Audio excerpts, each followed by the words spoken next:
Toutes les louanges reviennent à Allah. Nous le louons. Nous cherchons secours auprès d'Allah. Nous demandons refuge auprès d'Allah contre le méfait de nos âmes et contre nos affreuses actions. C'est lui qu'Allah oriente, nul ne peut le désorienter. Et c'est lui qu'Allah désoriente, nul ne peut l'orienter.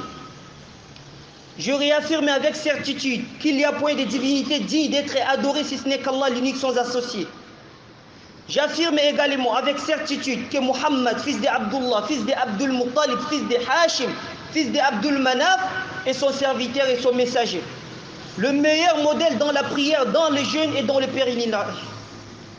Il a transmis le message de son Seigneur. Il s'est acquitté du Al-Amana. Il a conseillé avec honnêteté la communauté, Al-Umma. Et il a lutté justement pour la cause d'Allah. Que la prière et la bénédiction d'Allah et sa salutation soient sur lui, sur sa noble famille purifiée, sur ses honorables compagnons et toutes celles et ceux qui le suivront dans le bel agir jusqu'au jour où ils seront ressuscités. Honorables frères et sœurs, je vous recommande ainsi qu'à ma personne, en première position, la crainte d'Allah. Craignez Allah d'une crainte authentique et sachez qu'Allah est avec les pieux.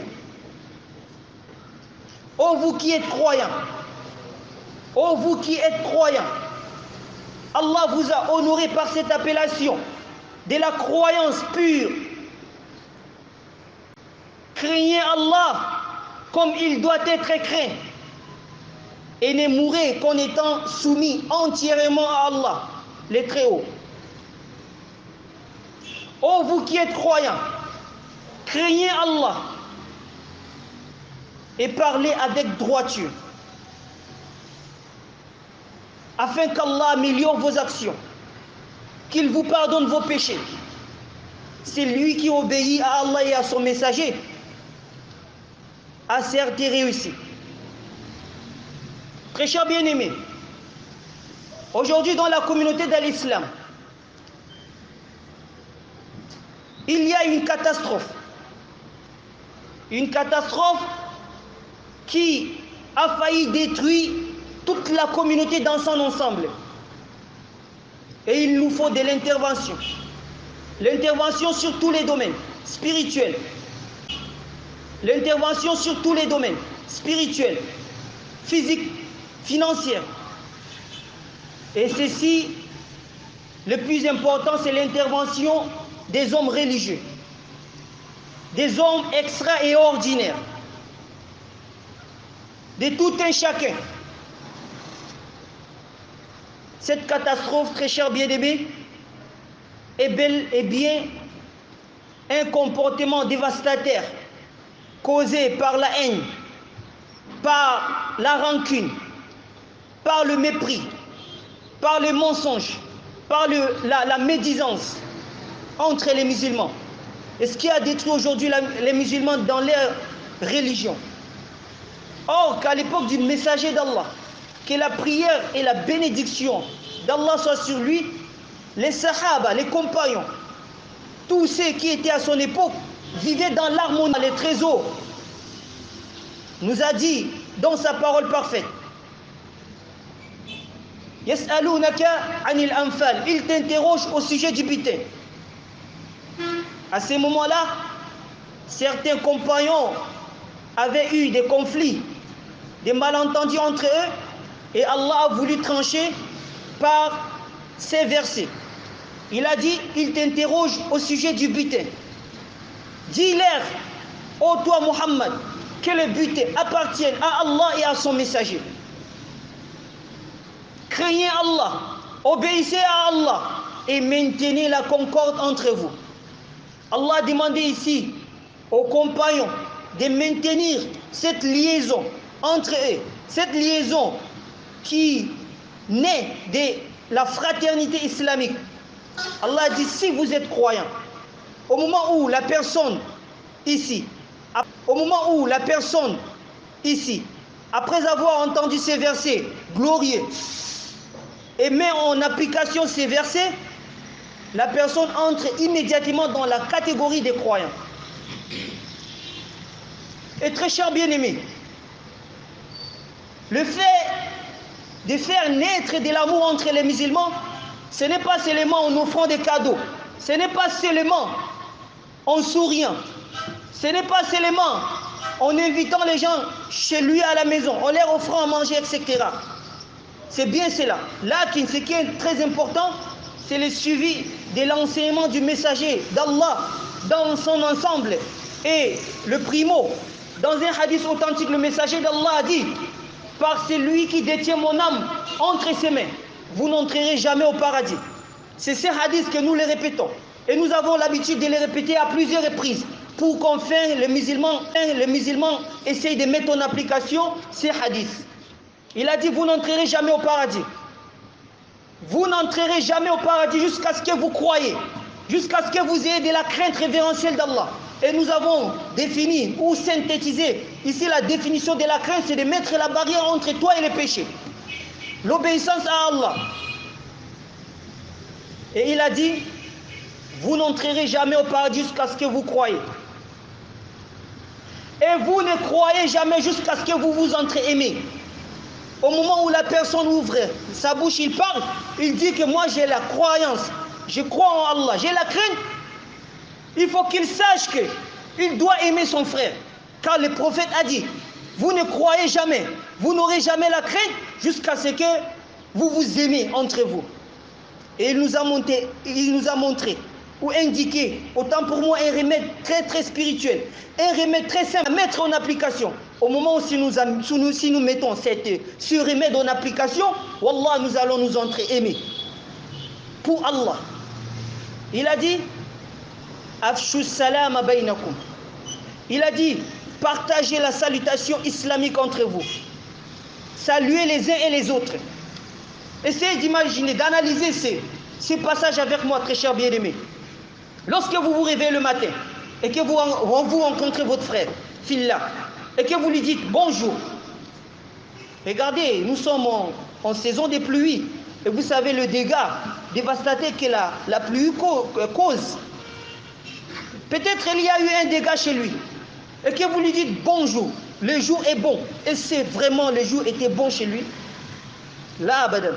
Mais si vous lui dites assalamu alaikum wa rahmatullahi wa barakatuh, non pas seulement vous lui souhaitez la paix, mais vous invoquez le bien pour lui. Et vous aussi, vous aurez la récompense. Car au moment où vous dites assalamu alaikum, vous avez dit bonnes actions comme le prophète Mohammed sallallahu alayhi wa sallam a dit. Et que vous dites wa rahmatullah 20, wa barakatuh 30. Qu'est-ce que vous perdez en disant à votre frère assalamu alaikum wa rahmatullah avec un visage souriant? Et lorsque vous rencontrez votre frère, vous lui tendez la main, vous serrez sa main. Le messager d'Allah dit dans les hadiths authentiques: avant que vous vous retirez votre main, Allah pardonne tous vos péchés. Hadith authentique. Voilà le secret, très cher bien-aimé, de faire renaître de l'amour entre les musulmans. Mais ce n'est pas fini. Ce n'est pas fini, car si nous essayons ici d'indiquer les bons remèdes, nous devons également mettre en garde contre ici les poisons qui empoisonnent ici le cœur des musulmans dans son ensemble. Le messager d'Allah dit dans un hadith très long, hadith d'Abu Huraira, hadith rapporté par l'imam Muslim, il a dit: ne vous enviez pas, la tahasadu, ne vous enviez pas. Vous savez, très cher bien-aimé, le fait d'envier son frère, ce n'est pas seulement de causer du mal à son frère, mais c'est de causer du mal à soi-même et essayer de nier le bienfait qu'Allah Jalla wa Ala a accordé à ton frère. Car tout ce que vous avez, ce n'est pas de votre force, c'est Allah, le trésor qui nous a accordé. Juste le fait d'être ici, c'est un bienfait. Le fait de m'écouter, c'est un bienfait. Le fait de parler, c'est un bienfait. Le fait de venir à l'air, à la mosquée, c'est un bienfait. Le fait d'être en bonne santé, c'est un bienfait. Le fait d'avoir de la richesse, c'est un bienfait. Mais attention, c'est aussi une épreuve. Au moment où vous enviez quelqu'un, sachez que vous êtes en train de déclarer la guerre à Allah. Car ce n'est pas la peine. Car ce n'est pas la personne là qui a fait de sa force pour avoir ses biens. C'est bien fait. C'est Allah les trésors par sa grâce qu'il lui a accordé. Si aussi vous voulez ces bienfaits ou vous voulez plus, vous savez quoi faire. Il suffit de faire des unités de prière et d'invoquer Allah les trésors. Mais c'est ce qui est très difficile de le faire. Parce que quand on parle, le mettre en pratique, c'est aussi un problème. Parler, c'est un cas. Mettre en pratique, c'est aussi un cas. Ok, c'est très facile. On ne doit pas désespérer en Allah les trésors. Il a dit, ne vous enviez pas, ne vous haïssez pas. La haine, très cher bien-aimé, n'est pas le comportement, ce n'est pas le modèle d'un musulman. Et s'il s'agit de haïr, on haït quelqu'un, on hait quelqu'un pour Allah. Ça, c'est la recommandation prophétique. Il a dit, en troisième position, ne vous tournez pas les dos envers les uns les autres. Ne fuyez pas votre frère parce que le frère a un problème. Ne fuyez pas votre frère parce que le frère est malade. Ne fuyez pas votre frère parce que le frère a été éprouvé ou est éprouvé par Allah. Car les musulmans doivent être solidaires. Et le messager d'Allah a encore dit, ne vendez pas sur la vente des autres. Ici, on s'adresse ici aux commerçants beaucoup plus. Qu'est-ce que signifie ce passage, très cher bien-aimé? Ne vendez pas sur la vente des autres. C'est simple. Quand quelqu'un a conclu un marché avec son frère, et ils ont fixé un prix, marché avec son frère, et ils ont fixé un prix, soi-disant, si on veut bien 500, et que toi, tu es aussi un vendeur. Alors tu appelles l'acheteur, tu lui dis, voilà le même produit, mais moi je te vends à 400 ou bien à 250 francs. Tu as cassé le marché de ton frère. Et ceci, si vous ne faites pas attention, va causer de la haine entre vous. C'est pourquoi le messager d'Allah a interdit ça. Et il a dit, وَكُونُوا عِبَادَ اللَّهِ إِخْوَانًا. Soyez des serviteurs d'Allah, des frères. Il y a des serviteurs d'Allah, il y a des serviteurs d'Ad-Dunya, il y a des serviteurs d'Allah, il y a des serviteurs de Shaitan. Ceux qui servent le Shaitan, ceux qui servent le Dunya, ce bas monde. Mais soyez, le prophète, que la paix et la bénédiction d'Allah soit sur lui, a bien précisé. Soyez des serviteurs d'Allah. Soit sur lui, a bien précisé. Soyez des serviteurs d'Allah. Qu'est-ce que signifie être serviteur d'Allah? Abid lillah, c'est-à-dire vouer, c'est-à-dire son adoration à Allah. Et essayer d'être bienfaisant envers l'humanité dans son ensemble. Soyez des serviteurs d'Allah, des frères. Il dit, al-muslim, akhul muslim. Les musulmans et les frères du musulman. Que tu acceptes ou pas, si tu es musulman, tu es mon frère.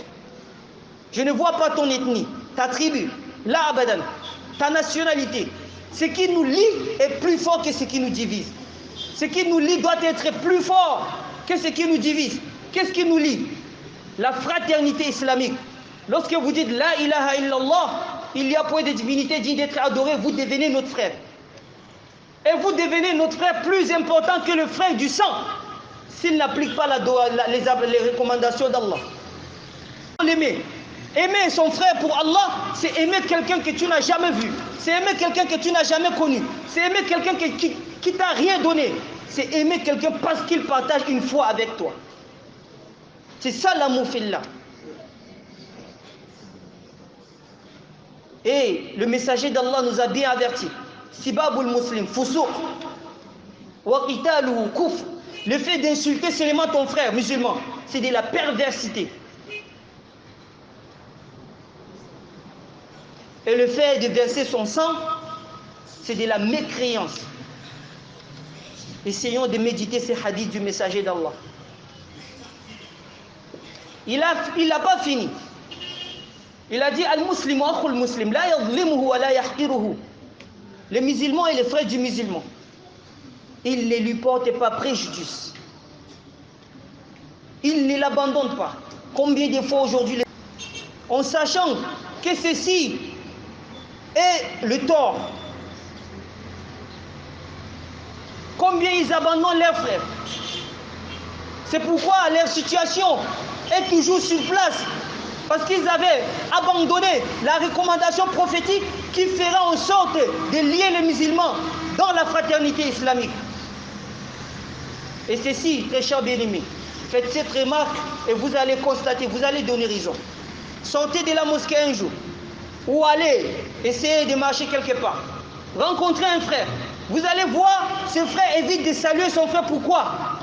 Parce qu'il veut que c'est son frère qui le salue en premier pour qu'il soit meilleur que son frère. En renverse, c'est la recommandation prophétique. Un jour, le messager d'Allah a dit à ses compagnons, il dit c'est lui qui salue en premier est meilleur que celui qui reçoit la salutation. Vous savez ce qui s'est passé lorsque Omar ibn al-Khattab, vous savez ce qui s'est passé lorsque Omar ibn al-Khattab et Abu Bakr as-Siddiq radiyallahu anhuma, ils se sont rencontrés. Alors ils se sont refusés de se saluer. Chacun est resté dans son coin. Après un moment, ils sont venus, ils sont allés voir le messager d'Allah. Ils lui ont dit, mais oh messager d'Allah, voilà, j'ai rencontré Omar. Alors, on ne s'est pas salué. On est resté comme ça. Vous savez pourquoi ils se sont refusés de se saluer en premier? Parce que Omar, lui, il voulait qu'Abou Bakr le salue en premier pour qu'Abou Bakr soit meilleur que lui. Et qu'Abou Bakr également voulait le meilleur pour Omar. Il voulait que ce soit Omar qui le salue en premier pour qu'Omar soit meilleur que lui. Mais aujourd'hui, nous, quand on se rencontre, on refuse de se saluer parce qu'on veut que la personne nous salue pour qu'on soit meilleur que lui. On n'est pas meilleur que lui. Et quand on se rencontre, on ne se salue même pas. Ça engendre de la haine, de la rancune, du mépris, du dénigrement entre les musulmans pour rien. Un sage a dit que ta parole soit bonne, que ton visage soit jovial, tu seras aimé plus que celui qui distribue ses biens au monde. Ne faites pas en sorte, ne soyons pas des personnes, même quand ils entrent à la maison, chez eux, leur chat s'enfuit en les regardant. Parce que la personne, elle est dangereuse. Elle ne rit jamais. Elle a toujours ashadda, c'est-à-dire un visage toujours dur. Pourquoi? Pourquoi faire de la peur? Pourquoi faire peur aux musulmans? Pourquoi faire peur aux musulmans? Et le messager d'Allah, que la prière et la bénédiction d'Allah soient sur lui, a dit, c'est d'abandonner son frère musulman. Le pire mal, le messager d'Allah a précisé, le pire mal, c'est d'abandonner son frère musulman. Et il a encore dit, le bien du musulman, le sang du musulman, l'honneur du musulman sont interdits à tout autre musulman. Au moment où tu t'accapares des biens de ton frère musulman, c'est haram, c'est interdit. Combien de fois aujourd'hui, les gens escroquent les gens? Le vol, le cambriolage, l'escroquerie. Mon frère, c'est mieux pour toi de commettre les péchés entre toi et ton Seigneur que de commettre les péchés entre les serviteurs du Seigneur ou ici de lui faire le tort. Parce que tout ce que tu lui fais, tu seras ici au jour de la résurrection, tu seras interrogé.